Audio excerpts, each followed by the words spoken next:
বানায়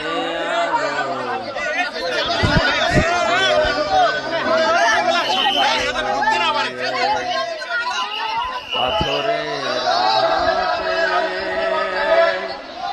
ক্ষত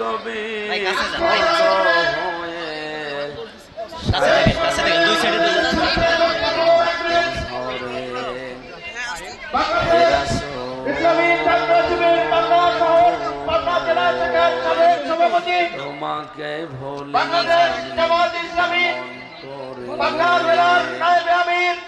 হে রাসূল তোমাকে ভুলি আমি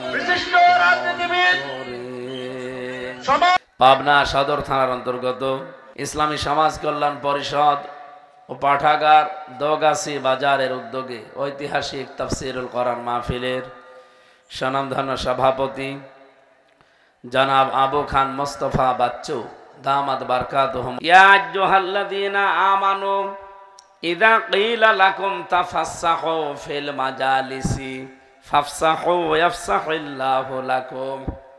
ইমানদারেরা যখন তোমাদেরকে আমির হামজায় কথা বলে যে পেছনের ভাইটার জন্য একটু জায়গা প্রশস্ত করে দেন, তখন তোমরা জায়গাটা ছেড়ে দিয়ে তারে একটু বসার জায়গা করে দিও। ওয়াইদা কিলাংশুসু ফাংশুসু ইয়ারফাউল্লাহুল্লাযীনা আমানু মিনকুম।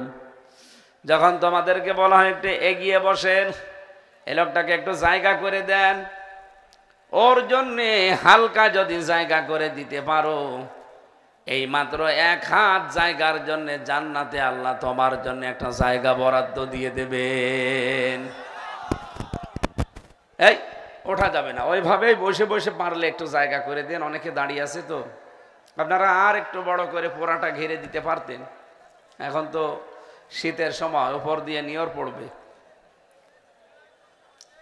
ও পাবনাবাসী, আমি এবার এখানে যারা আলেম আছে তাদেরকে বলছি, না এইভাবে ক্লাস করা যাবে না, এই কথা বলা যাবে না ভাই। এই মানা করলাম না কথা বলতে, এদিকে তাকান। ছোটবেলা থেকে একটা হাদিস আমিও পড়েছি, অনেকেই জানেন, কিন্তু এইভাবে জানেন কিনা জানি না। মান বানা লিল্লাহি মাসজিদান বানাল্লাহু লাহু বাইতান ফিল জান্নাহ। শোনেনি কোনোদিন? কি শুনেছেন? যে ব্যক্তি একটা মসজিদ বানাবে তাকে আল্লাহ জান্নাতে একটা ঘর বানিয়ে দেবে। শুনেছেন? এই জবাব দিলেন না কেন? শুনেছেন? মসজিদ মানে কি? এদিকে 100 হাত, এদিকে 200 হাত। এই যে মসজিদান, মসজিদ শব্দের শাব্দিক অর্থ হচ্ছে সেজদার জায়গা। একটা সেজদা দিতে জায়গা কতটুকু লাগে? খুব বেশি হলেও 2 হাত। এই কথা বলেন না কেন? তার মানে 2টা টাইলসের জায়গা।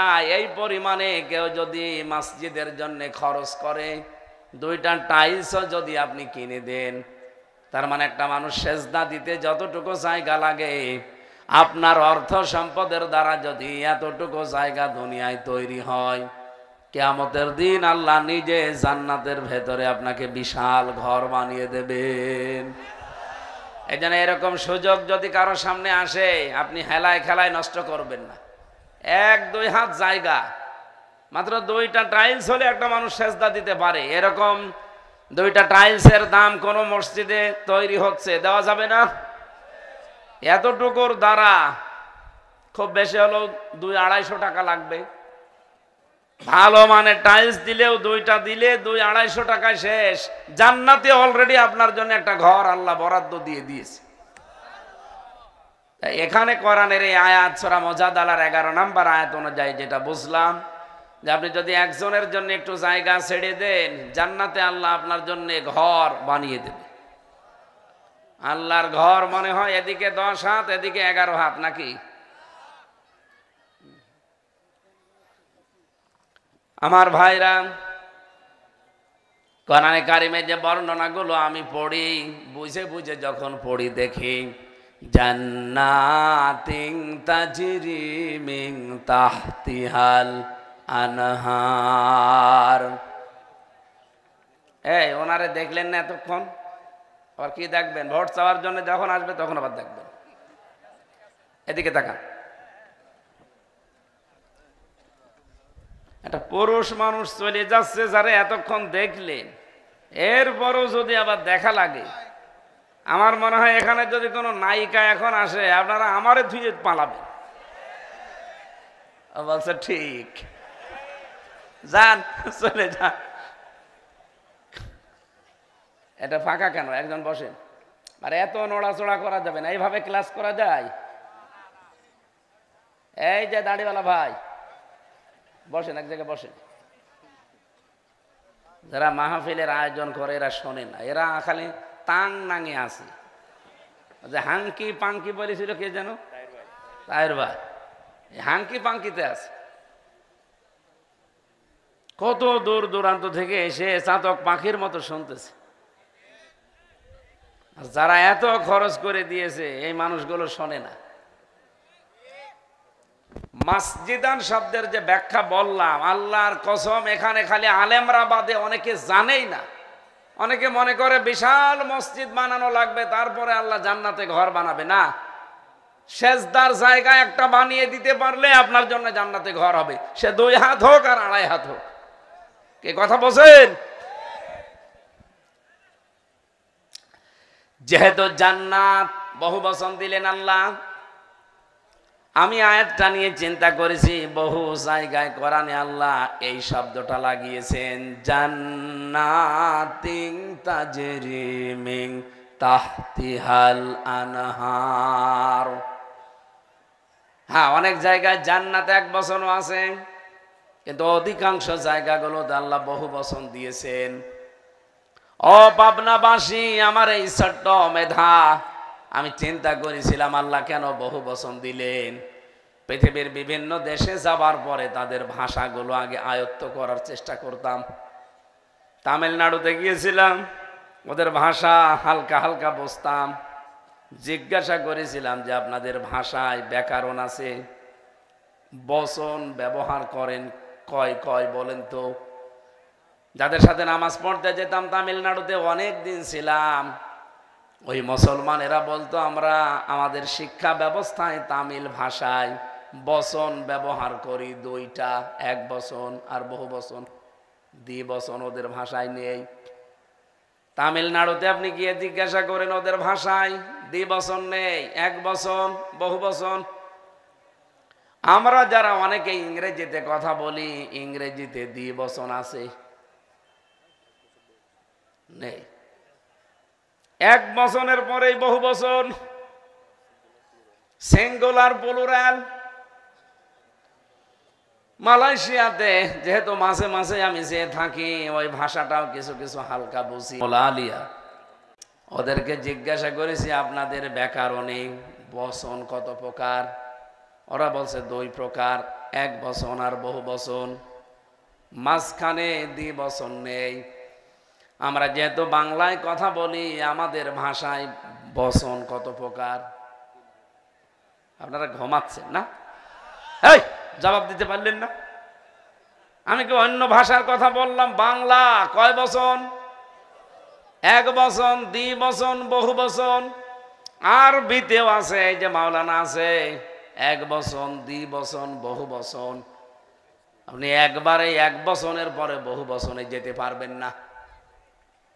আমরা এটা বোঝানোর জন্য বলি, যদি 1 বচন হতে হয় 1 হলেই হয়ে যাবে, দ্বিবচন হতে হলে 1 হলে হবে না। কয় হওয়া লাগবে?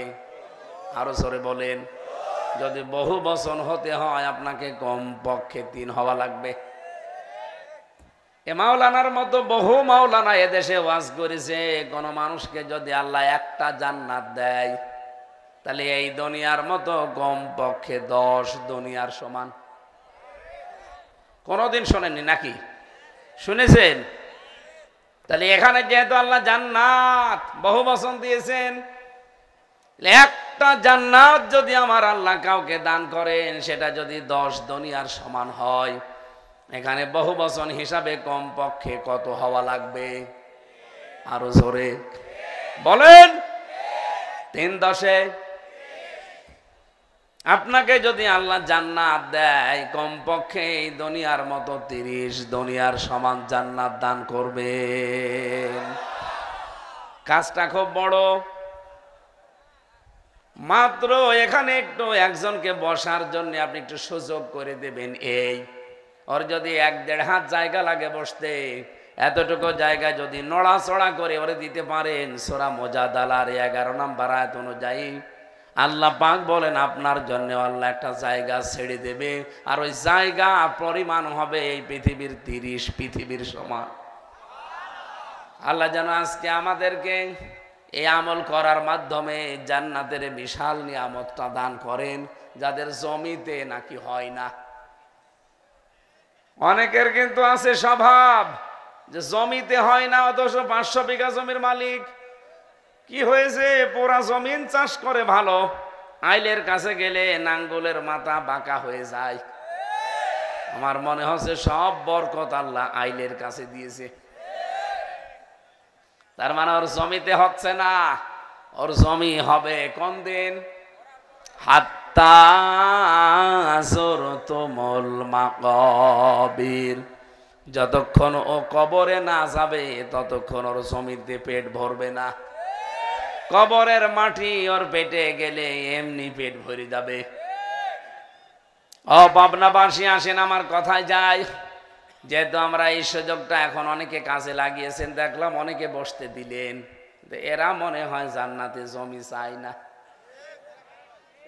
একটু জায়গা করে দেওয়া যাচ্ছে না ওদের? কতক্ষণ দাঁড়িয়ে থাকবো ওরা?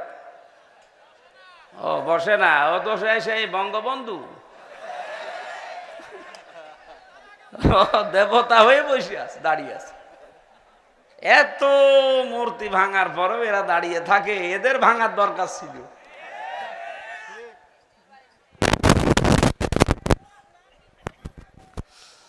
ও পাবনাবাসী, এবার আসেন আমরা তাফসিরে যাই। যে আল্লাহ আমাদেরকে কোরআনে কারীম শোনার জন্য নিজের বাড়ি ঘর, সারাদিনের পরিশ্রান্ত শরীর, ঘুমের বিছানা এখন লেলিয়ে দেওয়া দরকার, সব বাদ দিয়ে অন্তত 1-1.5 ঘন্টা কোরআনের একটা আয়াত বোঝার জন্য যে আল্লাহ আমাদের সুযোগ দিলেন, আজকের আয়াতটা শুনলে আপনি আশ্চর্য হয়ে যাবেন যে আমরা আছি কোথায়। যাদেরকে আল্লাহ দয়া করে ময়দানে নিয়ে এসেছেন, আজকে বলেন আলহামদুলিল্লাহ। দরুদ আর সালাম পড়ছি মুহাম্মাদুর রাসূলুল্লাহ সাল্লাল্লাহু আলাইহি ওয়াসাল্লামের প্রতি। ওই জামানায় আল্লাহ নবীকে 5টা নামে স্পেশাল ভাবে ডাক দিয়েছিলেন কোরআনে। আমি পুরা কোরআন পড়ি, নবীজিকে 27টা নামে পেয়েছি ডাকতে। আল্লাহর নবীকে আল্লাহ ডাক দিয়েছেন ইয়াসিন, তহা, মুজাম্মিল, মুদ্দাসির, আবদুল, এইরকম নামগুলো দিয়ে আল্লাহ নবীকে ডাকতেন। স্পেশাল ভাবে সূরা আহজাবের 45-46 নাম্বার আয়াতে 5টা নাম আলাদা ভাবে ধরে ডেকেছেন। এই নামগুলো আল্লাহ আর কাউকে দেননি। ইয়া আইয়ুহান নাবিয়্যু ইন্না আরসালনাকা শাহিদাও ওয়া মুবাশশিরাও ওয়া নাযীরা ওয়া দাঈয়ান ইলাল্লাহি বিইযনিহি ওয়া সিরাজাম মুনীরা। বলেন আল্লাহু আকবার।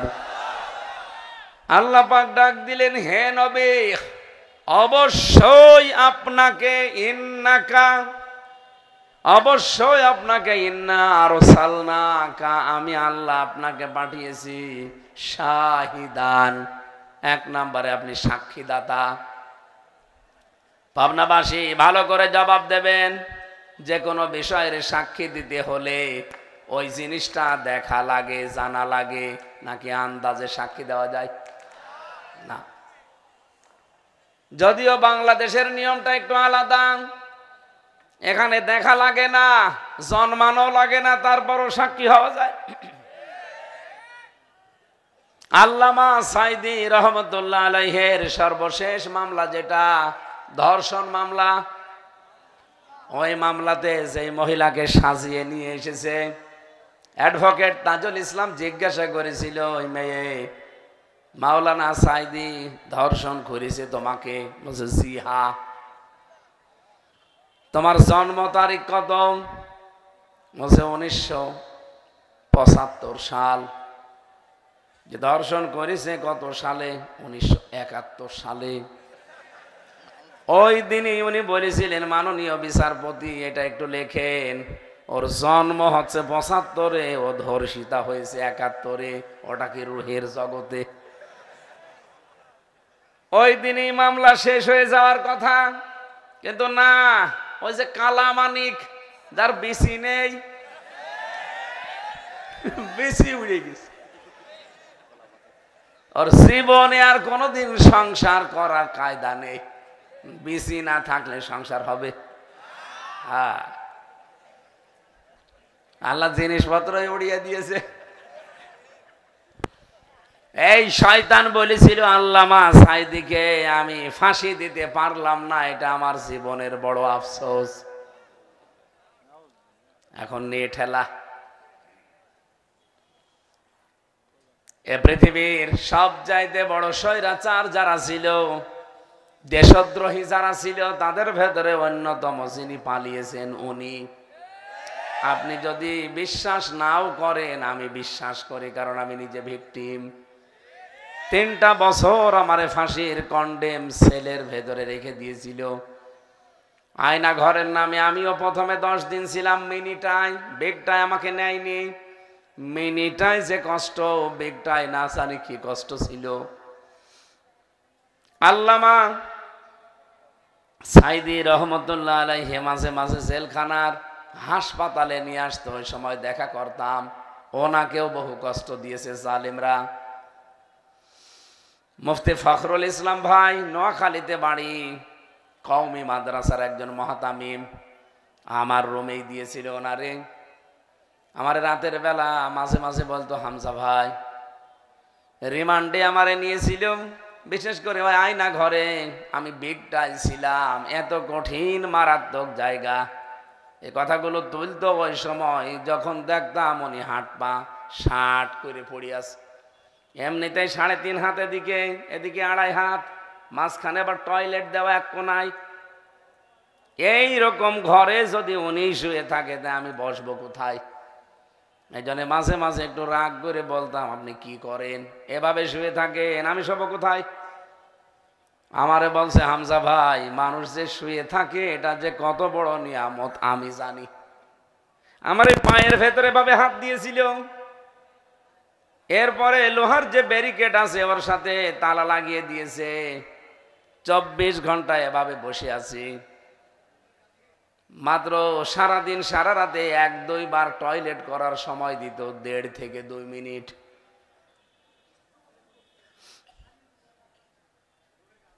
একবার যদি বলতাম একটু খুলে দেন, আমি একটু ষাট হব, তখন গালি দিত বাবা মা তুলে। এটার ভয়তে কিছু বলতেও পারতাম না। এইভাবে বসে থাকতে 24 ঘন্টা আমার এই জায়গাগুলো দেখেন কেটে কেটে গেছে, কারণ যে হ্যান্ডকাফ খুব ধারালো। ওই সময় বুঝেছিলাম যে আয়না ঘরটা আসলে বিগ, যেটা বড় সেটা এটা কত কঠিন। আমি ছোটটাই ছিলাম, তাই আমি অর্ধেক হয়ে গেছি মাত্র 10 দিনে। আর যারা ওখানে বছরের পর বছর পড়ে আছে, আমার আমান আসমি ভাই, ব্যারিস্টার আরমান ভাই 8 বছর 10 বছর কি করে কাটিয়েছে। আপনি একটু নিজেকে প্রশ্ন করেন আর নিজেকে ওই জায়গায় দাঁড় করিয়ে বলেন তো, একটা মানুষ একটা ঘরে, এদিকে মাত্র 3.5 হাত, এদিকে মাত্র 1.5 হাত। যে ফাঁসির কন্ডেম সেল ওইটাও প্রায় এরকমই, ওটা আবার 1 হাত বড়, এদিকে 3.5 হাত, এদিকে 2.5 হাত, আর ওইটা এদিকে 3.5 হাত, এদিকে 1.5 হাত। একজন মাত্র কায়ত হয়ে শুতে পারে। কোনো আলো নেই, অন্ধকার 24 ঘন্টা। একটা মানুষ জানে না যে এখন কোন বছর চলছে, এটা কোন মাস সে জানে না, এটা কি বার চলছে আজকে তার জানা নেই। এখন যে কয়টা বাজে এটা তো কল্পনাতীত, জানাই নেই। আমি 3 ওয়াক্ত নামাজ আন্দাজে পড়েছিলাম, কারণ জানি না যে এখন কোন সময়। এমনিতেই মাটির নিচে, তারপর আবার অন্ধকার। একটা মানুষ এইভাবে কতদিন থাকতে পারে? বিদেশে এক সাংবাদিককে এই যে গোম কমিশন যারা আছে তারা বলেছিল আপনি এই ঘরের ভেতরে একটু থাকেন, মাত্র 5 মিনিট। উনি 2 মিনিট থাকার পরে তাড়াতাড়ি বের হয়ে বলছে এখানে মানুষের থাকা সম্ভব না। আমি মাঝে মাঝে আমার নিজেরটা এবং আমার ব্যারিস্টার আরমান ভাইয়েরটা ভাবি, আল্লাহ কি করে সে 8 বছর এই ঘরের ভেতরে কাটিয়েছে। এখনো পর্যন্ত অনেক জালেম, অনেক দেশদ্রোহী যারা তারা পালিয়ে গেছে, এদের অনুশোচনা আমরা দেখি না। এখনো পর্যন্ত বাইরে বসে বসে উস্কানি দেয়। কথা বলেন না কেন? তার ভেতরে অন্যতম নানক কাওয়া কাকু হাসিনা। লজ্জা আছে মানুষগুলোর? মানুষে এত নিচে নামতে পারে, কি আশ্চর্য! আপনি নিজে অন্যায় করার পরে অন্তত দুনিয়ায় বাংলাদেশে যদি কারো কাছে অপরাধ না করেন, ব্যারিস্টার আরমানের কাছে আপনি অপরাধ করেছেন। 8টা বছর ব্যারিস্টার আরমান কি করেছিল আপনার ক্ষতি বলেন?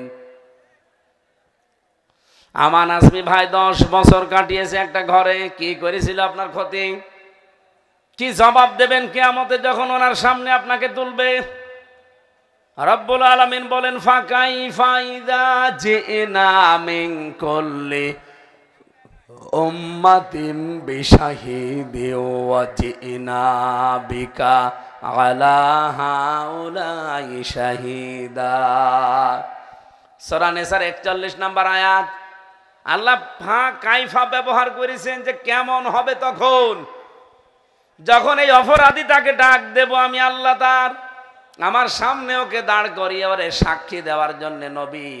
ফাকাইফা ইযা জিনা মিন কুল্লি উম্মাতিন বিশাহিদি ওয়া জিনা বিকা, এর সাক্ষী দেওয়ার জন্য আপনাকে আমি হাজির করব।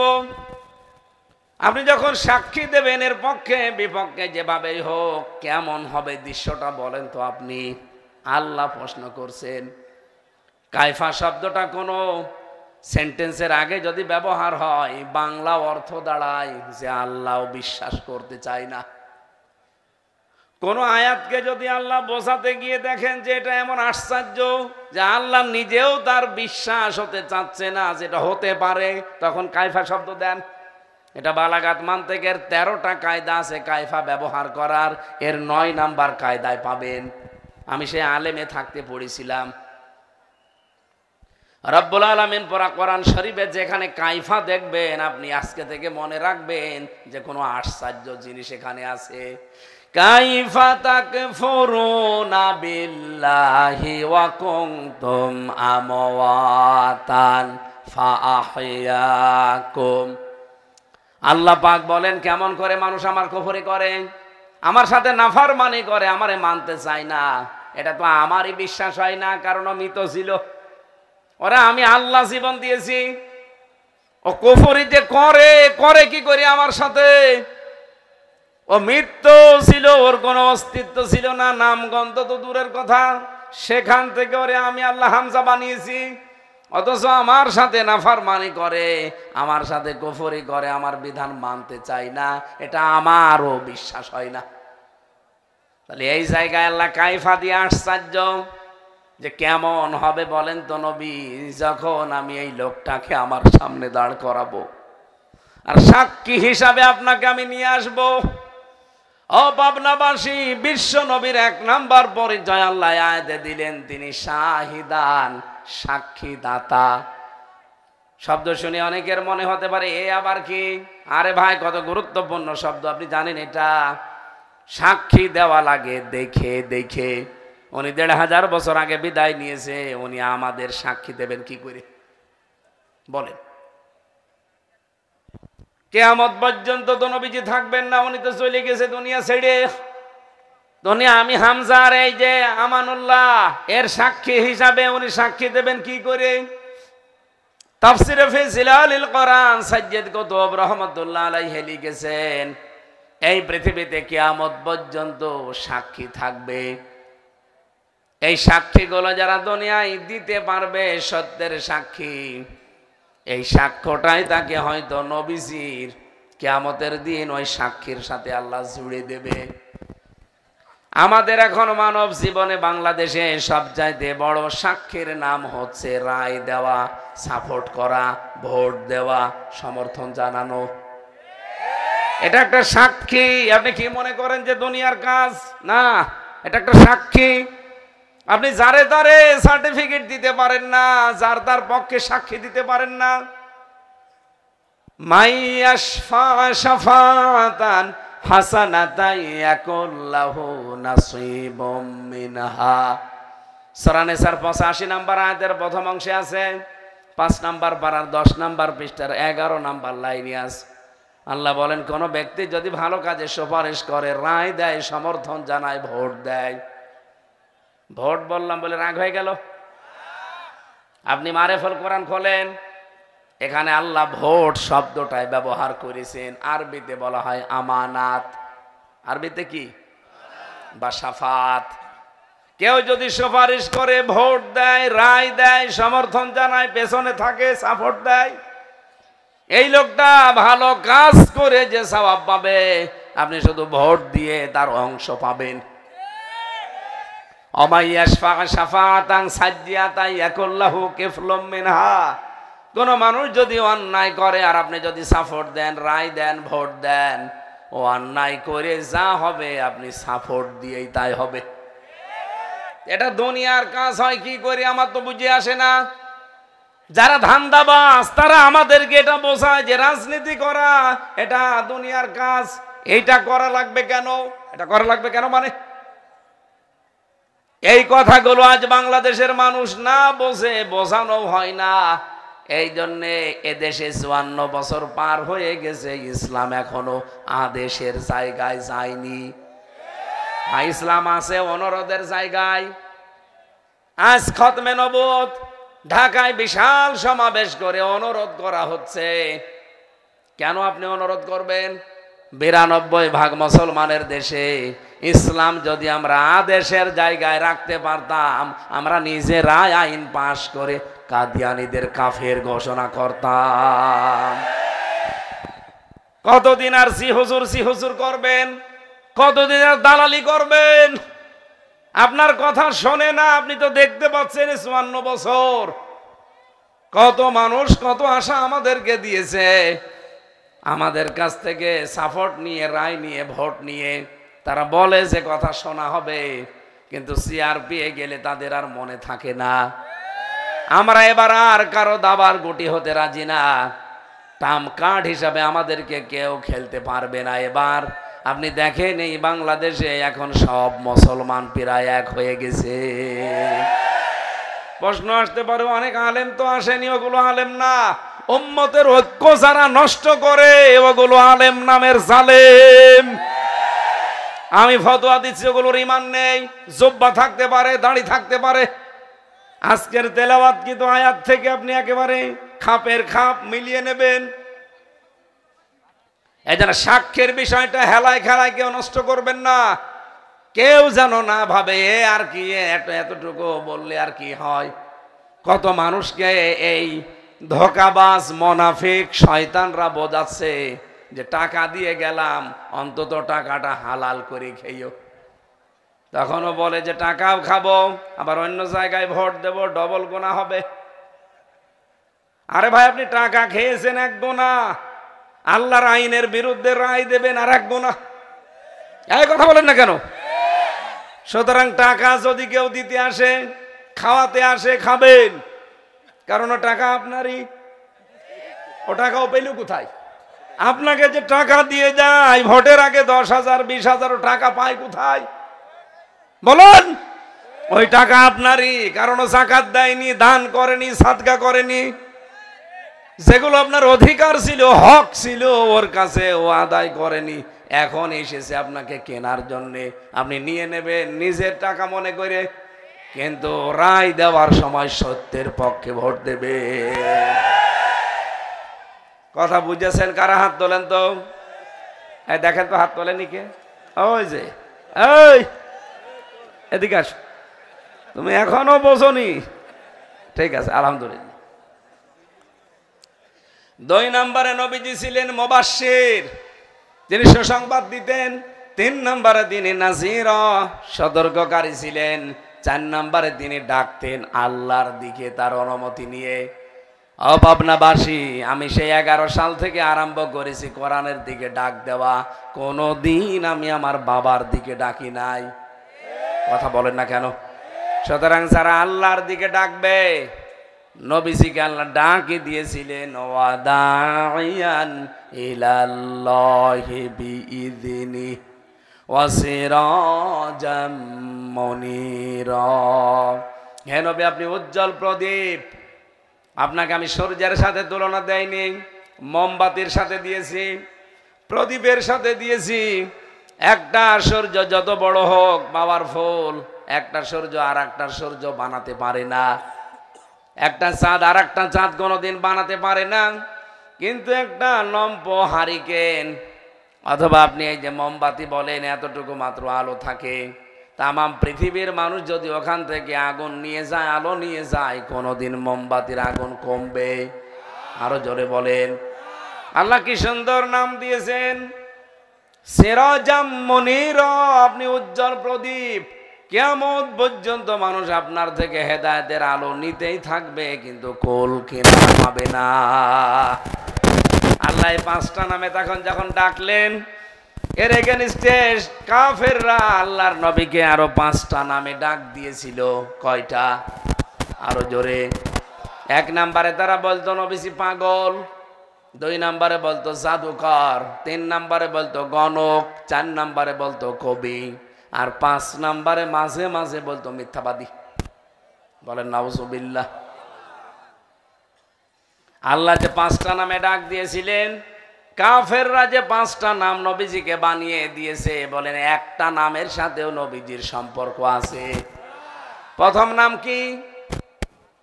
বলেন না কেন? পাগল। পাবনার মানুষকে তো পাগলের পরিচয় দেওয়া লাগবে না, কারণ আপনারা পাগল পোষেন। কথা বলেন না কেন? সারা বাংলাদেশে একটাই জায়গা আছে যেখানে পাগল লালন পালন করা হয়। সুতরাং আপনাদেরকে পাগলের ব্যাখ্যা বলা, আমি নিজেই পাগল হয়ে যাব। আপনারা যেহেতু পাগল ভালো করেন, পাগলের অবস্থা আপনারা ভালো জানেন যে কি করে থাকে। চুলগুলো উস্কো খুস্কো, দাঁতে ময়লা, শরীরে ময়লা। কিন্তু নবীজির সিরাত পড়ে দেখেন বিশ্ব নবীর চেহারা কেমন ছিল। হযরতে আনাস রাদিয়াল্লাহু তাআলা আনহু বলেন, আমার মা উম্মে সুলাইম একবার নবীজিকে দাওয়াত দিলেন, আমি বাড়িতে নিয়ে আসলাম এশার নামাজ পড়ে। বিশ্ব নবী মুহাম্মদুর রাসূলুল্লাহর দিকে আমার মা বারবার তাকায় আর আকাশের চাঁদের দিকে তাকায়। আমি জিজ্ঞাসা করলাম, মা, নবী চলে এসেছে, খাবারের ব্যবস্থা করো। হযরতে আনাস রাদিয়াল্লাহু তাআলা আনহুর মা ডাক দিয়ে বলে, আনাস, আমি বারবার আকাশের চাঁদের দিকে তাকাই, পূর্ণিমার চাঁদ, আর আমি একবার নবীর চেহারার দিকে তাকাই। আমি বারবার তাকিয়ে দেখলাম আকাশের চাঁদের ভেতরে কলঙ্কের দাগ আছে, মুহাম্মদ রাসূলুল্লাহর 3.5 হাত বডির ভেতরে কোনো দাগ নেই। এত সুন্দর করে আল্লাহ বানিয়েছিল তাকে, অথচ কাফেররা তার নামটাই দিয়েছে পাগল। বলেন নাউজুবিল্লাহ। আল্লাহ প্রতিবাদ করেছেন কোরআনে কারিমে, ওয়ামা সাহিবুকুম বিমাজনুন, তোমাদের সাথী আমার দোস্ত মুহাম্মদুর রাসূলুল্লাহ পাগল না। বলেন আল্লাহু আকবার। আজ যারা নবীর অনুসারী, নবীর উম্মত যারা খাঁটি, তাদেরকে অনেক কায়দায় দেখি দুনিয়াদার, ফাসেক, ফুজ্জার, মুনাফিক, তারা আমাদেরকে পাগল বলে আখ্যায়িত করে। যখন তাদের স্বার্থে আঘাত লাগে, তাদের রাস্তা মতো আমরা যেতে চাই না, তখন বলি বেশি বোঝে পাগল। কথা বলে না কেন? বিশ্ব নবীকে ওই জামানায় যে পাগল বলতো কাফেরেরা, আমি তাফসিরের ভেতরে পড়েছি 3টা কারণে নবীজিকে পাগল বলা হতো। কথা বলেন কয় কারণ? এটা সূরা কলমের ভেতরে পাবেন, মান তাবিনিমাতি রাব্বিকা বিমাজনুন। হে নবী, আপনার প্রতি আল্লাহর বিশেষ কিছু নিয়ামত আছে, তার একটা যে আপনি পাগল না। প্রথম নাম পাগল বলে ডাকে, আপনি পাগল না, আল্লাহর সার্টিফিকেট। কিন্তু ওরা পাগল বলে কেন? 3 কারণে পাগল বলতো কাফেররা নবীকে। আজও বিশ্বের ফাসেক ফজ্জার কাফের মুনাফিক যারা নবীর উম্মতদেরকে এই 3টা কারণে পাগল মনে করে। ওরা মনে করে এরা মনে হয় দুনিয়াদারি বোঝে না, আপনার চাইতে দুনিয়া আমি ভালো বুঝি। কিন্তু আমি জানি এই দুনিয়া নশ্বর, এর শুরু আছে শেষ। কথা বলে না কেন? শুরু আছে শেষ আছে। কিন্তু আমি এমন একটা জগৎকে বিশ্বাস করি যে জগতের শুরু আছে, কোনোদিন শেষ নেই।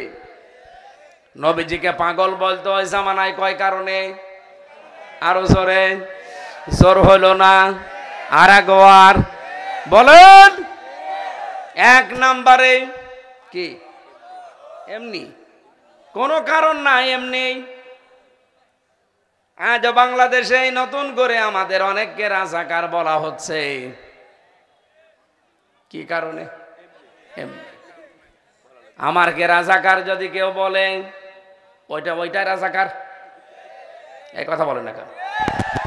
আমার 33 বছর বয়সে 1970 বছর বয়সী মানুষ আমারে বলছে রাজাকার। তো ও কি? আমার বাবার বয়স এখন 52-53। আমার বাবা আমার চাইতে খুব বেশি হলো 20-21 বছরের বড় হবে। বলেন আমার বাবার চাইতেও যে লোকটা প্রায় 8-10 বছর 15-20 বছরের বড়, সেই লোকটা যদি আমারে বলে তুই রাজাকার, তো ও কি?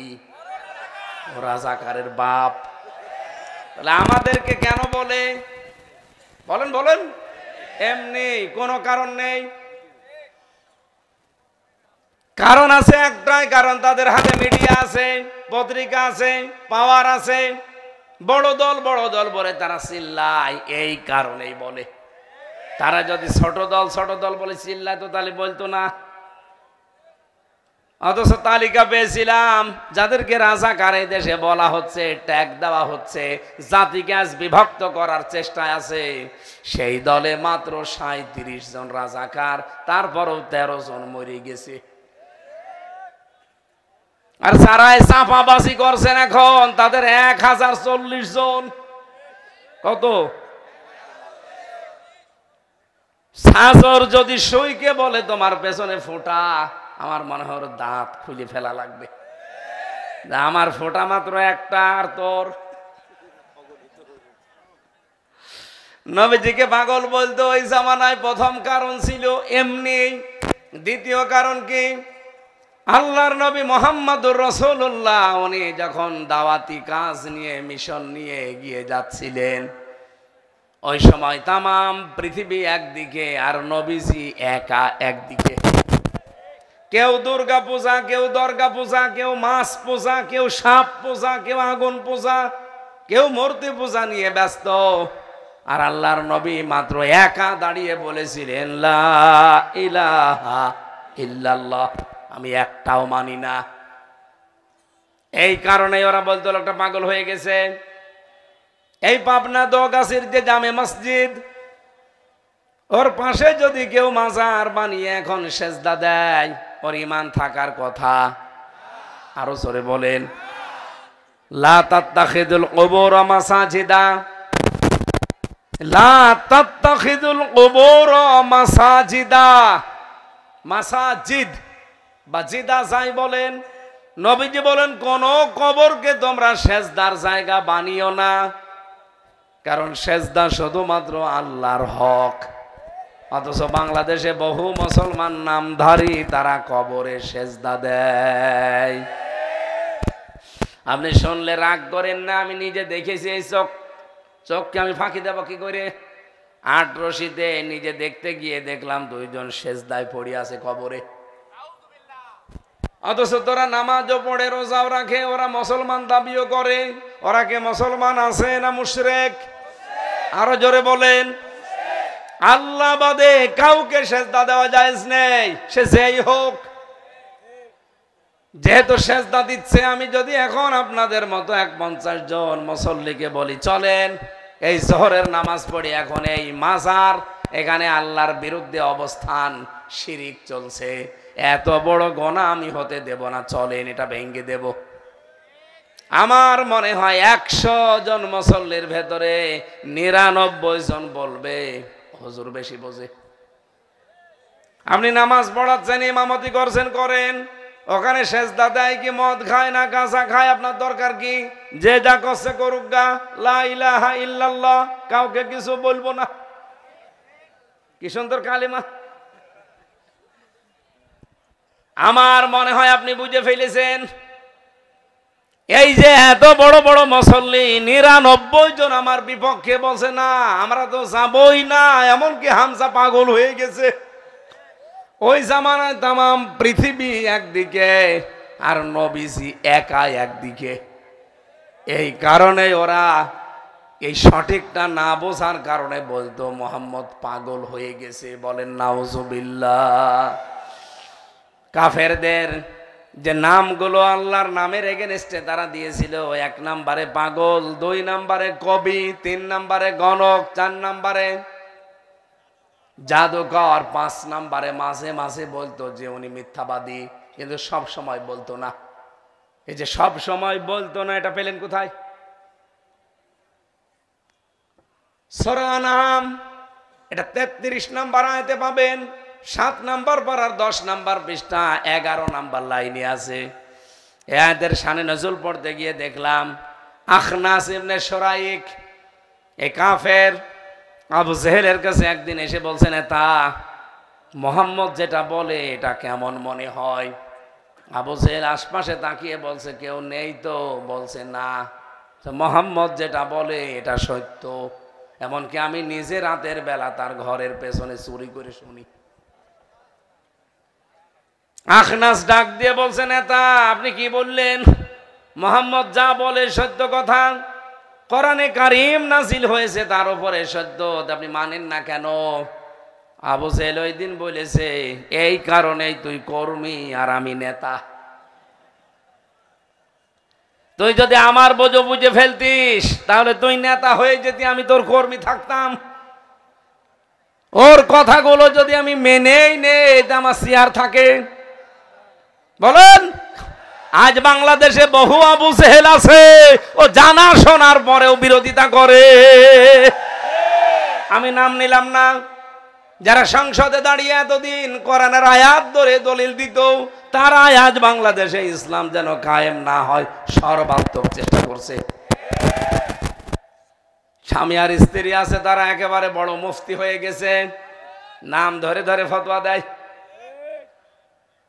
আমার তেলাওয়াতকৃত আয়াত আপনারা জানেন, সূরা নিসা 137, 38, 39, এত আয়াত আমি তাফসীর মাহফিলে পড়ি না, আজকে একটু বেশি পড়া হয়ে গেছে। আমি খুব সামারাইজ করে মূল কথাগুলো বলতে চাই। রব্বুল আলামিন ডাক দিচ্ছেন, আজকের আলোচনার একটু শোনেন, 2-5 মিনিট দেখেন, নতুন নতুন তথ্য এখান থেকে পাবেন। সূরা নিসার নামকরণ আমরা পেয়েছি, এর 1 বছর হচ্ছে ইমরাতুন, বহু বছর নেশা। পুরুষকে আল্লাহ যদি বোঝাতে চান তাহলে পুরুষের নাম দিয়েছেন রজুলুন, বহু বছরের রেজালুন। মেয়ে লোকের নামে আল্লাহ সূরাটা দিয়েছেন কোরআনে কারিমে। আল্লাহ বোঝাতে চায় আমি কিন্তু মেয়েদের পক্ষে। সুবহানাল্লাহ বলতে পারেন নাই? আল্লাহ সেই ছোট কাল থেকে মেয়েদেরকে, এই যে দুনিয়ায় আসার পর থেকেই তার পক্ষে। একটা মেয়ে লোক মানুষকে জন্ম দেবে, পেটে যতদিন রাখবে, এই সন্তান পেটে রাখতে যে কষ্টটা হয়, খেতে পারে না, ঘুমাতে পারে না। নবীজি বলেন তাহাজ্জুদ পড়লে যে সওয়াব হয়, দিনের বেলা রোজা রাখলে যে সওয়াব হয়, এই মেয়ে লোকের আমল নামায় আল্লাহ ওই সওয়াব দান করে। তাহলে সন্তান জন্ম দেওয়া থেকেই তার দাম কিন্তু আল্লাহ বাড়িয়ে দিয়েছেন, নবীজি বাড়িয়ে দিয়েছেন। এরপরে মেয়ে লোকটা দুনিয়ায় আসে, সঙ্গে সঙ্গে 4 জন ফেরেশতা আসে ঘরে। পুরুষ মানুষ ঘরে আসে, 4 জন ফেরেশতা আসে, আমি পাইনি।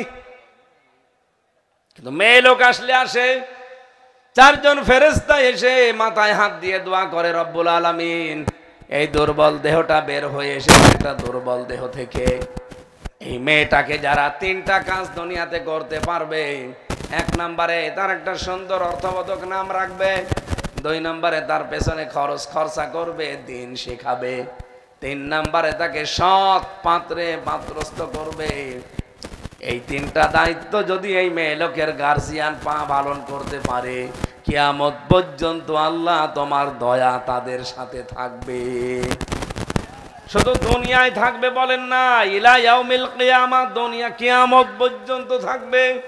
কই কোন পুরুষ মানুষ 10টা জন্ম নিলেও কিয়ামত পর্যন্ত আপনার উপরে রহমত থাকবে, আমি তো পালাম না। তার মানে মেয়েদের দাম আল্লাহ শুরু করেছেন পেটে নেওয়া থেকে শুরু করে দুনিয়ায় আসার পর থেকে যখন আস্তে আস্তে বড় হয়। নবীজি বলেন, কোন বাড়িতে যদি একটা নেককার আল্লাহওয়ালা মেয়ে থাকে, ওটা মেয়ে না, ওটা জান্নাতের টুকরা। এরপরে মেয়ে লোকটাকে যখন আপনি বিয়ে দেন, এখানে একটা মাসলা বলি, এদিকে তাকান। যদিও মাসলাটা আপনাদের জন্য না, রেকর্ড হচ্ছে কারণে বলছে, এটা মেয়েদের জন্য। আমরা পুরুষ মানুষ বালেগ হই যখন, আমাদের স্বপ্ন দোষ শুরু হয়। এর আগ পর্যন্ত যদি আপনি নামাজ রোজা না করেন, আপনার গোনা হবে না। কিন্তু এরপর থেকে যদি নামাজ আপনি ছেড়ে দেন, 1 ওয়াক্ত নামাজ বাদ দিলে 80 হোক বা জাহান্নাম খাটা লাগবে। আমার ভাইরা, এখানে যে মাসলাটা বলার জন্য বলছি, খালি রেকর্ডের কারণে নাই, বলতাম না।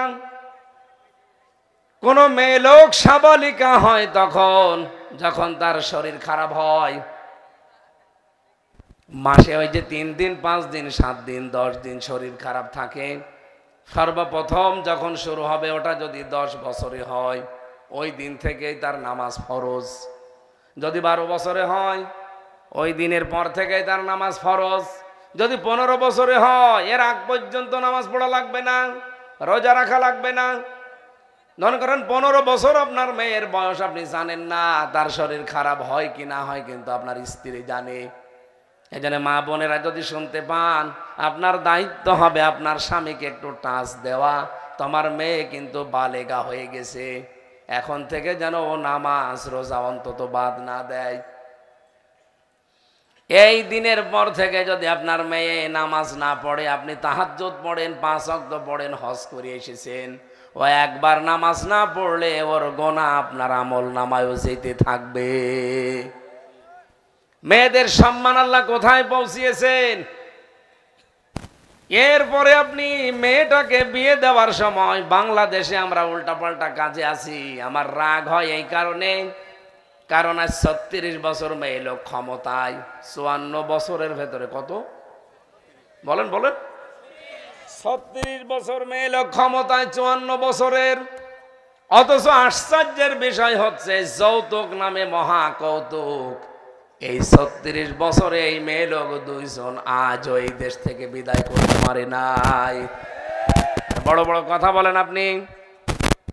আমার তো মনে হয় এবার ইসলাম যদি দেশে আসে, কোরআন হাতে নিয়ে আমি কথা দিতে পারি, যৌতুকের নামে যে মানবতার সাথে মহা কৌতুক চলছে, এটা ঝাঁটা পিটাই করে বিদায় করা হবে। রাজি আছেন না আপনারা? কারা কারা রাজি আছেন? লিল্লাহে তাকবীর।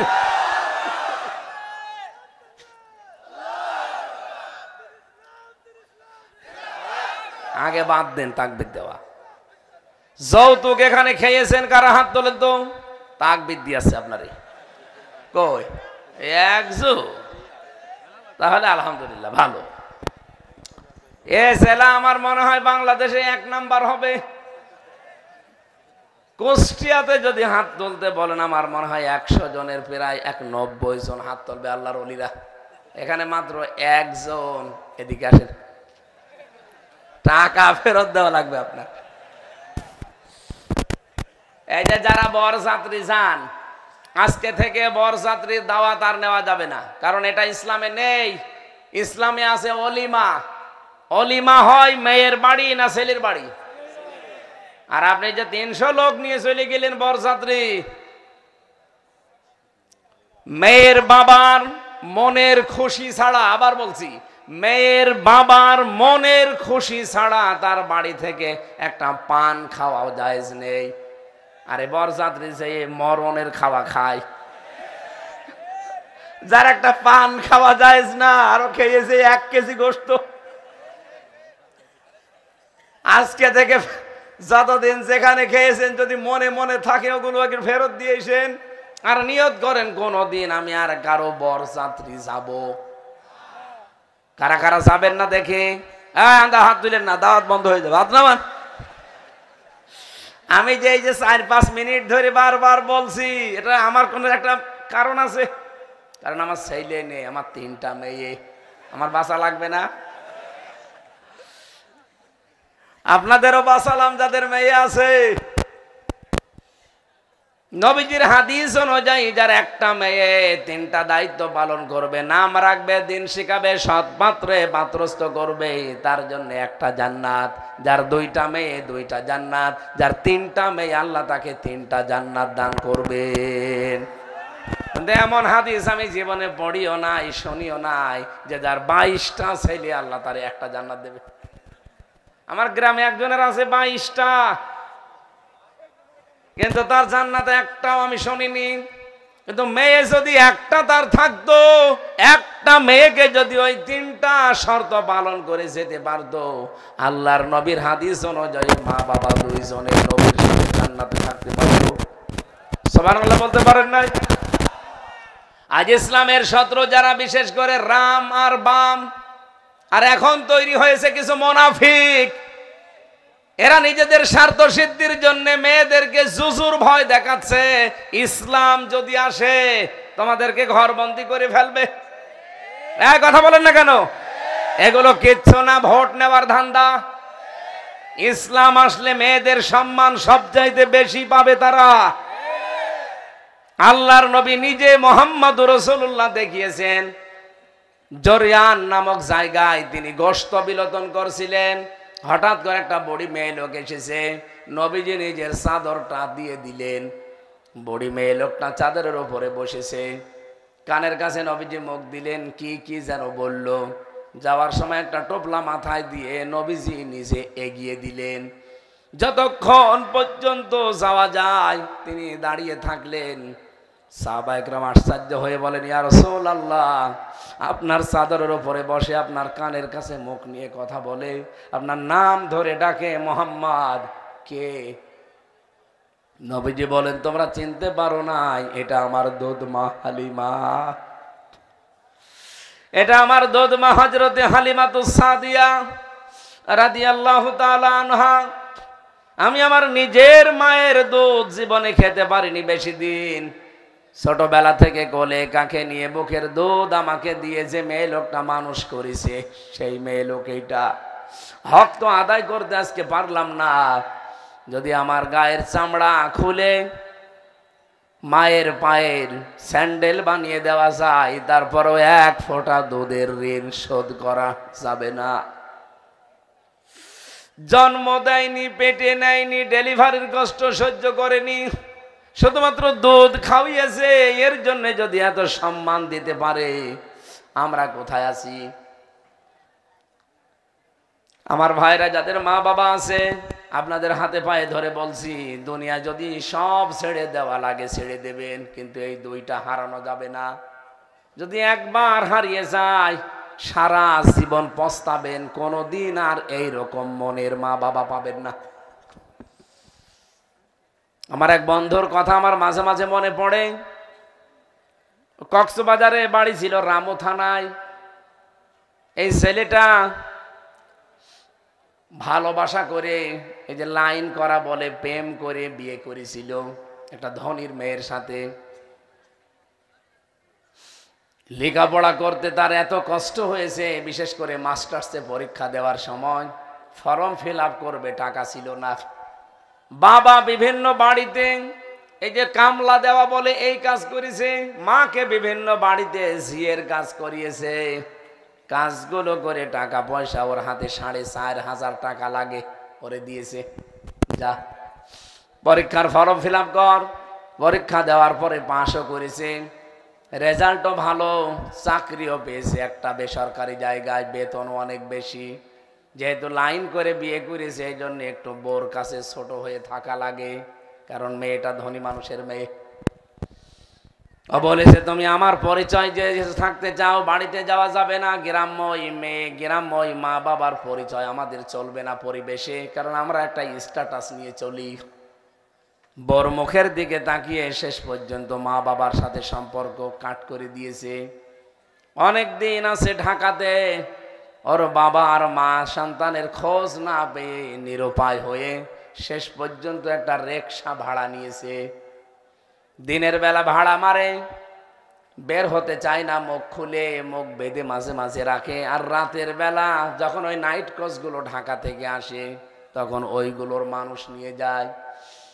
হঠাৎ ওর মায়ের মারাত্মক অসুখ শরীরে, যা উপায় হয় সবগুলো ওই ওই অসুখের পেছনে চলে যাচ্ছে ঔষধ কিনতে। গ্রামের একজনের সাথে ঢাকার ফার্ম গেটে ওই ছেলেটার দেখা। জিজ্ঞাসা করছে, ভাই আপনি খুব আরামে আছেন, অথচ আপনার মা 3 দিন পড়ে আছে, কথাবার্তারা প্রায় বন্ধ, মনে হয় বাঁচবে না। স্ত্রীর কাছে যে বলছে আমার মা মনে হয় বাঁচবে না, আমি বাড়ি যেতে চাই। বলছে না, যাওয়া যাবে না। রেগে গেছে, মেজাজ খারাপ করে বলছে আমার মা যদি না বাঁচে তোরে নিয়ে আমি কি করব। জোর করে গেছে চলে। ওই অবস্থায় গিয়ে রাতের গাড়ি পেয়ে ভোরের দিকে নেমেছে, রাত 3টা 4টার দিকে হবে। বাস থেকে নামার পরে একজন খালিকে ডাক দিয়েছে, রিকশা এদিকে আয়। ওনার মুখ তো বাধা ছিল, রাতের বেলা শীতের সময়। উনি চেহারার দিকে তাকিয়েই দেখে তার নিজের সেই সন্তান। চিন্তা করছে এখন যদি পরিচয় দিতে বাস থেকে যারা নামছে আমার ছেলে লজ্জা পাবে, অপমান হবে। তাড়াতাড়ি করে মুখ ঢেকে গলার কণ্ঠ কাঁপিয়ে বলছে, স্যার যাবেন কোথায়? বলছে মন্ডল পাড়ায় যাব। অমকের বাড়িতে। ওঠেন। তুলে নিয়েছে, প্যাটেল মারছে, একটা একটা করে যাচ্ছে আস্তে আস্তে, কারণ সারাদিনের প্রায় না খাওয়া শরীর।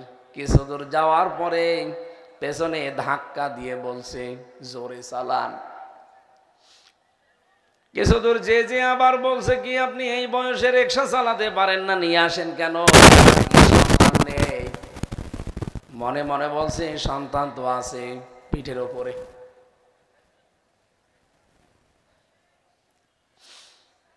এরপরে যখন চড়ে যেতে পারে না, পেছনে এমন একটা ধাক্কা দিয়েছে, মুরব্বি গেছে পড়ে, দাঁত ভেঙে গেছে সামনের।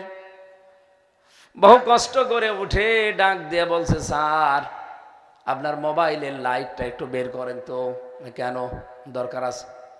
যে লাইট বের করেছে, নিজের মুখের মাফলার বলে যেটা চাদর, মাফলার খুলে সামনে এসে বলছে, স্যার আমারে দেখেন তো, চিনতে পারেন কিনা?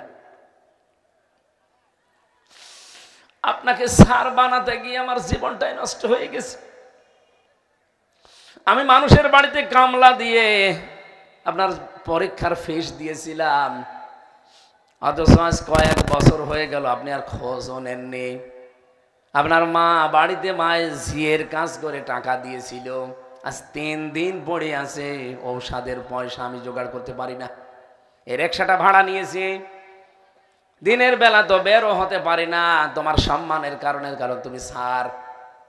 রাতের বেলা মুখ বেঁধে বেঁধে বের হয়ে কেউ যেন না চেনে।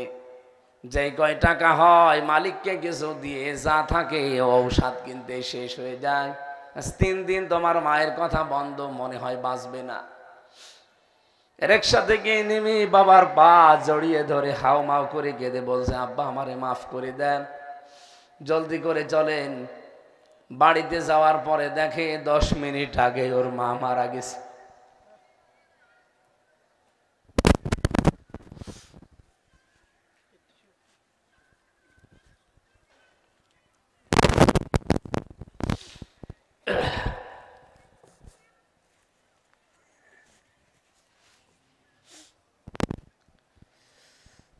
দৃশ্য দেখে বাবাও হার্ট অ্যাটাক করে 10 মিনিটের ভেতরে বিদায় নিয়েছে।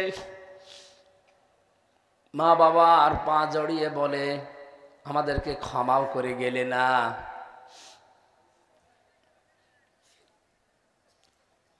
কয়েকদিনের ভেতরে ওর বউর সাথে যেহেতু রাগারাগি করে এসেছিল, ও ডিভোর্স নামা পাঠিয়ে দিয়েছে। ধনী মানুষের মেয়ে ওর বাবাকে কল দিয়েছে যে অফিসে কল দেন, ওর চাকরি যেন না থাকে, ওইটাও চলে গেছে। ওরে দুনিয়াও শেষ, কান্নাকাটি করছে, মার বাবা আমাকে শেষ কথাটা বলেও যেতে পারলে না, আমার দুনিয়াও শেষ হয়ে গেল, আখিরাতও শেষ হয়ে গেল। ও পাবনাবাসী, আমার তো মনে হয় শুধু আমার ওই বন্ধুর অবস্থা এমন না, বাংলাদেশে বহু যুবক আমরা এখন এই পর্যায়ে আছি। নবীজি বলেন, কোন স্ত্রী যদি চায় যে আমার স্বামী আরো বেশি দিন বেঁচে থাক, আমার স্বামীর সম্পদ এবং সম্মান আরো বেড়ে যাক, ওই মহিলার উচিত তার স্বামীকে বারবার তাকিদ দেওয়া যে স্বামী যা করো অন্তত মা বাবা এবং রক্তের সম্পর্ক যারা এদের সাথে আচরণ ঠিক করো। কারণ হাজারো পুরুষ আমরা আমাদের মা বাবা এবং আমাদের নিজেদের নিকট আত্মীয় যারা রক্তের সম্পর্ক এদের সাথে সম্পর্কগুলো ভালো রাখতে পারি না, হক আদায় করতে পারি না একমাত্র বোর কারণে। এরকম ছোট মনের বউ আছে কার হাত তোলেন তো?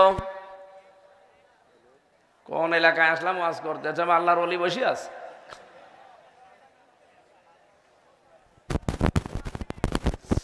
ও পাবনাবাসী, কোরআনে কারিমের যে সূরাটা পড়লাম এই জন্যে মা বাবা যাদের আছে হক আদায় করে দুনিয়া আখিরাত তৈরি করে নেওয়ার চেষ্টা করেন।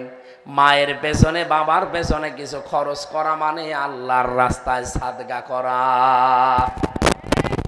আল্লাহ আমাদের মা বাবা যাদের আছে এদেরকে হক আদায় করে এদের অধিকারগুলো রক্ষা করার তৌফিক দেন, বলেন আমিন।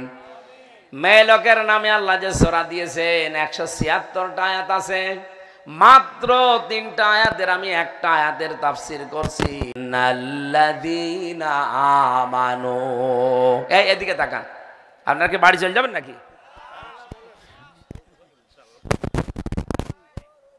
টাকা পয়সা ওঠে নাই, কি করছিলেন এত রাত 10:30 পর্যন্ত সময় দিলাম, আপনি এরপরও টাকা পয়সা কালেকশন করছেন মানে? এত টাকা তুলতে গেলে আমি এমনি টাকা তুলতে পারি না। তাফসিরে যাব নাকি টাকা তুলবো? হ্যাঁ তাই তো, এত রাত পর্যন্ত এখন টাকা তোলা যাবে? আপনারা অন্য যারা ধনী মানুষ আছে তাদের কাছে নিয়ে নিয়ে। ইন্নাল্লাযীনা আমানু, নিশ্চয় যারা ঈমান আনে, সুম্মা কাফারু, এরপরে আবার কুফরি করে, সুম্মা আমানু এরপরে আবার ঈমান আনে, সুম্মা কাফারু এরপরে আবার কুফরি করে, সুম্মা যাদাদু কুফরা এরপরে কুফরিকেই বৃদ্ধি করতে থাকে। আল্লাহ বলেন এই ধরনের মানুষগুলোর জন্য, এই ছেলে আমার ওয়াজে বেশি আর চলে যাচ্ছে মানে, বসেন, এই বসেন, বসে থাকতে পারবেন না, মাঝখানে বসেছেন কেন? এবারে হাত চেপে ধরেন, পেশাব পায়খানা এখানে করা লাগবে, বসেন।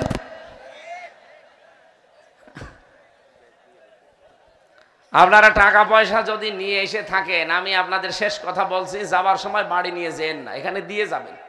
কারণ এই অনুষ্ঠানটা সারা দিন চলছে, তো দিনের বেলায় চলেছে, এখন রাতের বেলা এনাদের ডবল খরচ। এজন্য আশা করছি আপনারা শেষ করে যাওয়ার সময় দিয়েছেন।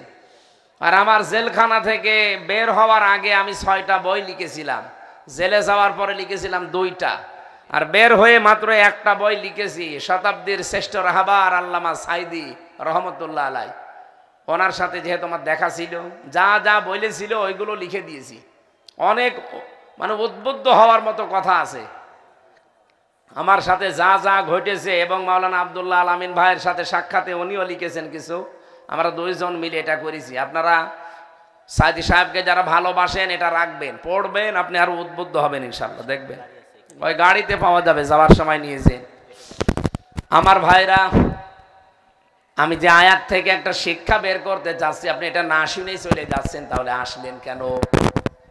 আল্লাহ বলেন ঈমান আনার পর যে মানুষগুলো আবার কুফরি করে, আবার ঈমান আনে, আবার কাফের হয়, আবার ঈমান আনে, আবার কাফের হয়, এভাবে করতে করতে যখন কুফরিকে বৃদ্ধি করতে থাকে, ওই মানুষটার জন্য আমি আল্লাহর ক্ষমার দরজা রাখি না, ওর ক্ষমা নেই।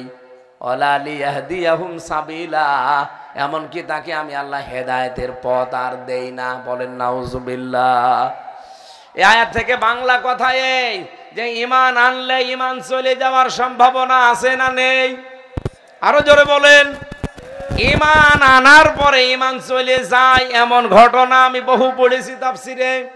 হাদিসের পাতার দিকে তাকান, হযরতে কাব বিন মালিক রাদিয়াল্লাহু তাআলা আনহু, হেলাল ইবনে উমাইয়া রাদিয়াল্লাহু তাআলা আনহু,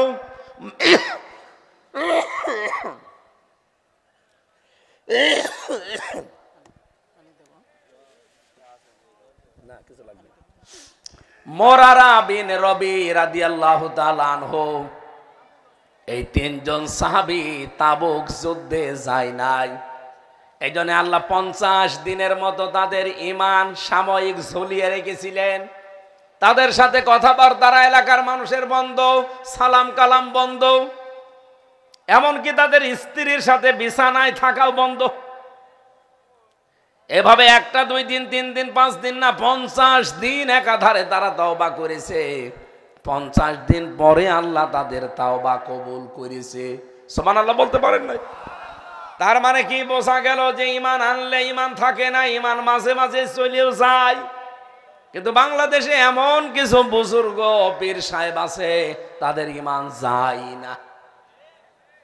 এই যে ঈমান এনে বসে আছে, ও যে ইসলামের শেকড় কেটে দিচ্ছে, তারপরও ওর ঈমান যায় না। ওর ঈমান নাকি আরো পাকা। ইসলামের কোন বিষয়ে যদি আপনি ইখতিলাফ করেন জায়েজ আছে, আপনি মত পার্থক্য করতেই পারেন, কিন্তু ইফতিরাক করতে পারবেন না, এটা হারাম। উম্মত যখন আজ বাংলাদেশে সবাই এক হওয়ার জন্য হালকা হালকা এগিয়ে যাচ্ছে, কিছু আলেম নামে জালেম ক্ষমতার কিছু চেয়ার পাওয়ার জন্য, ভাগ পাওয়ার জন্য পাগল হয়ে গেছে। এগুলো তো মনে হচ্ছে যে পাগলা কুত্তায় কামড় দিয়েছে। পাগলা কুকুরে কামড় দিলেও মানুষ এত পাগল হয় না। আজ যারা উম্মতের ঐক্য নষ্ট করতে চাচ্ছে, সে যেই হোক, ওরে বাইরের কোন জেলায় আর রাখা ঠিক হবে না, ওরে নিয়ে আসা লাগবে। কোথায়? হ্যাঁ, ওরা ধরে বেঁধে হলো বেঁধে রাখা লাগবে নির্বাচনের আগ পর্যন্ত, কারণ পাগল হয়ে গেছে চেয়ার পাওয়ার জন্য। আরে ভাই, আপনি যাই বলেন, জাতি কিন্তু বুঝে ফেলেছে আপনি দুনিয়াদার, আপনি শয়তান। নাই তো সবাই যখন ছাড় দেয় আর আপনি এক চেয়ার পাওয়ার জন্য পাগল হয়ে বসে আছেন। ঈমান আপনি মনে করছেন আমার টার চাই না, সাহাবীদের ঈমান ঝুলেছিল, আর আপনার ঈমান যায় না। একজনের নামই তাফসিরে এই আয়াতটার শানে নজল পড়তে গিয়ে দেখলাম, নাম ছিল তার ইবনে খাতাল। এই লোকটা ঈমান এনেছিল, এরপরে আবার ঈমান ত্যাগ করে বেঈমান হয়ে গেছে, এরপর আর ঈমান আনে নাই। ইতিমধ্যে ও বাজারে বাজারে গিয়ে আল্লাহর নবীর নামে কবিতা রোদ কোৎসা রটনা করে লিখতো, আর মানুষকে নবীজির নামে গালি দিয়ে শোনাতো। বলেন নাউজুবিল্লাহ। হঠাৎ এর ভেতরে মক্কা বিজয় হয়ে গেল। নবীজি ঘোষণা দিলেন, সবাইকে মাফ করে দাও। কিন্তু কয়েকজন মানুষের নাম ধরে ধরে বললেন এদের কোনো মাফ নেই। তার ভেতরে আবু জেহেলের ছেলে ইকরামা, এই ইবনে খাতাল, এরকম কয়েকজনের নাম ধরে বলেছিলেন এদের কোনো মাফ হবে না, ক্ষমা নেই। এই লোকটা চালাক ছিল, যেহেতু আর ঈমান আনে নাই। ইকরামা রাদিয়াল্লাহু তাআলা আনহু পরবর্তী দিনে মুসলমান হয়ে যায়। কিন্তু এই লোকটা মুসলমান হওয়া দূরের কথা, ও চুরি করে অন্তত কাবা শরীফের এরিয়ার ভেতরে চলে এসেছে। ঘোষণা দিচ্ছে ওয়ামান দাখালাহু কানা আমিনা, কারণ ও তো আগে মুসলমানই ছিল, এখন নাই বেঈমান হয়ে গেছে। ঘোষণা দিচ্ছে ওয়ামান দাখালাহু কানা আমিনা, কাবার এরিয়ার ভেতরে প্রবেশ করলে সে নিরাপদ, তাকে কেউ কিছু বলতে পারবে না। এটা কোরআনের নির্দেশ। এমনকি আপনার বাবার হত্যাকারীকেও যদি আপনি কাবার এরিয়ার ভেতরে দেখেন, কিছুই বলতে পারবেন না, কারণ ওই জায়গাটা নিরাপত্তার বেষ্টনী দিয়ে রেখেছেন কে? ও ঘোষণা দিয়ে দিলে যে না, আমারে আর কেউ মারতে পারবে না, তাহলে কোরআন অবমাননা করা হবে। নবীজির কাছে খবর গেল, ইয়া রাসূলুল্লাহ, ও তো কাবার এরিয়ার ভেতরে এসে এই ঘোষণা দিচ্ছে, করব কি? আল্লাহর নবী বলেন, ও কাবার এরিয়ায় না, ও যদি কাবা ঘরের ভেতরেও থেকে বসে থাকে, ওখানে ওকে আলাদা করো। আমার মনে হয় ও যা করেছিল নবীর বিরুদ্ধে, আজ বাংলাদেশে বহু মানুষ ওকে ছাড়িয়ে চলে গেছে। এজন্য এদের কোনো ক্ষমা করা, বলেন বলেন, আর এরা ক্ষমা চাইবেও না। এত কিছুর পরে 15.5 মাসে এদের অনুশোচনা হয় না, এখনো পর্যন্ত উস্কানি দেয়। খাতামাল্লাহু আলা কুলুবিহিম, আল্লাহ বলেন ওদের কলবের ওপরে আমি মোহর লাগিয়ে দিয়েছি। ওয়া আলা সামিইহিম, তাদের কানের ওপরে পর্দা দিয়ে দিয়েছি। ওয়া আলা আবসারিহিম গিশাওয়া, তাদের চোখের ওপরে পর্দা দিয়ে দিয়েছি। ওয়ালাহুম আযাবুন আযীম, আর যন্ত্রণাদায়ক আযাব তাদের জন্য রেডি করে রেখেছি। সুতরাং এই কঠিন কথা শোনার পরেও যদি কারো মন না গলে, কেউ যদি দিনের দিকে অ্যাক্টিভ ভাবে ফিরে আসতে না চান, আপনি লিখে নিতে পারেন আপনি ইবনে খাতালের মতোই হয়ে গেছেন। ও কাবা শরীফ দেখেছে, নবীজিকে জীবিত দেখেছে, কোরআন শরীফ সামনে পেয়েছে, এরপরেও ঈমান আনার পরও আবার বেঈমান হয়ে গেছে, আর ফিরে আসে নাই। একে যদি কাবার ভেতরে পাওয়ার পরও নবীজি বলেন হত্যা করো ওখানে। আপনারা যারা আজ দেশের ক্ষতি, ইসলামের ক্ষতি, প্রকাশ্যে হোক গোপনে হোক, আপনি যা করেছেন আপনি তো জানেন। কত মানুষের অধিকার আপনার দ্বারা নষ্ট। এখনো পর্যন্ত যদি ব্যারিস্টার আরমানের পরিবারের কাছে এসে বলে যে আমার ভুল হয়ে গেছে, আয়না ঘরে রেখেছিলাম, আমারে মাফ করে দেন, উনি যদি মাফ করে আপনি মাফ পাবেন। ব্যারিস্টার আরমান যদি মাফ না করে, আল্লাহর কসম আল্লাহ আপনাকে মাফ করবে না। আমি নিজেও যেহেতু ভিকটিম 3 বছর, আমিও যদি আপনাকে মাফ না করি, কারণ আমি অপরাধ করে জেলে যাইনি, বিনা কারণে আপনারা আমাকে জেলে রেখেছিলেন, আমার তো শাস্তি হয়নি মামলার। এই যে 3 বছর পরে যদি আমার শাস্তি হয়ে যেত, তাহলে বোঝা যেত আমি অপরাধী, কিন্তু শাস্তি তো দিতে পারলেন না। আমাকে শুধু মামলা থেকে অব্যাহতি দেয়নি, আমার মামলা পুরাটা খারিজ করে দিয়েছে। তার মানে ওরা 400 পৃষ্ঠা লিখেছিল আমার নামে, একটা লাইনের সাথেও আমার কোনো মিল নেই, সব ওদের বানানো। আমার মনে হয় আগামীর বাংলাদেশে এই আইন তৈরি হবে যদি ইসলাম আসে, যে আন্দাজে কারো নামে মিথ্যা মামলা, মিথ্যা সাক্ষী দিয়ে যদি তারে 6 মাস, 1 বছর, 2 বছর, 5 বছর জেল খাটান, শেষে যখন তার মামলাটা খারিজ হয়ে যাবে, প্রমাণ হবে না যারা এই মিথ্যা মামলা, মিথ্যা সাক্ষী দিয়েছে, মামলার আয়ু থেকে শুরু করে একেবারে যারা টপ টু বটন, প্রত্যেককেই ওই রকম শাস্তি দেওয়া লাগবে। তাহলে দেশে মিথ্যা মামলায় কেউ জেল খাটবে না, মিথ্যা সাক্ষী দিতে কেউ রাজি হবে না। এই কথা বলে না কেন? এটা করা দরকার না? আপনাদের এত কিছু বোঝানোর পরেও যে মানুষ ফিরে আসতে চায় না। একটা লোকের নাম পড়লাম হাদিসের পাতায়, আব্দুল্লাহ বিন আবি সারা রাদিয়াল্লাহু তাআলা আনহু। এই লোকটা ঈমান আনার পরে আবার বেঈমান হয়ে গিয়েছে, কিছুদিন পরে আবার ফিরে এসেছে, আবার বেঈমান হয়েছে, আবার ফিরে এসেছে। নবীজির কাছে ফিরে আসার পর আল্লাহর নবী তাকে মাফ করে দিয়েছেন। এমনকি তার পুরস্কার হিসাবে হযরতে ওসমান রাদিয়াল্লাহু তাআলা আনহুর জামানায় তিনি একটা দেশের গভর্নরের দায়িত্ব পালন করেছে। এই 53 বছর যারা অপরাধ করেছেন, মনের উপরে জুলুম করেছেন, নফসের উপরে, শয়তানের ধোঁকায় এই দেশের বিরুদ্ধে, মানবতার বিরুদ্ধে, আল্লাহ রাসূলের বিরুদ্ধে অবস্থান নিয়েছেন, ফিরে আসেন, সময় আছে। ইন্নামাত তাওবাতু আলাল্লাহি লিল্লাযিনা সাওয়াল আযাবি বিজাহালাতিন সুম্মা ইয়াতুবুনা মিন করিব। সূরা নিসার 17 নম্বর আয়াতে আছে, আল্লাহ বলেন তাওবা তো তাদের জন্য যে মানুষগুলো না জেনে ভুল করে ফেলে, ভুল করার পরে সঙ্গে সঙ্গে আমি আল্লাহর কাছে ফিরে আসে, তাওবা করে। ওয়াকান আল্লাহু আলিমান হাকিমা, এই লোকটার জন্য আমি বিজ্ঞ এবং অভিজ্ঞ হয়ে বসে আছি। ওয়ালাইসাতিত তাওবাতু লিল্লাযিনা ইয়ামালুনা সাজ্জিয়াত, ওই লোকটার জন্য তাওবা কবুল হচ্ছে না, হবে না।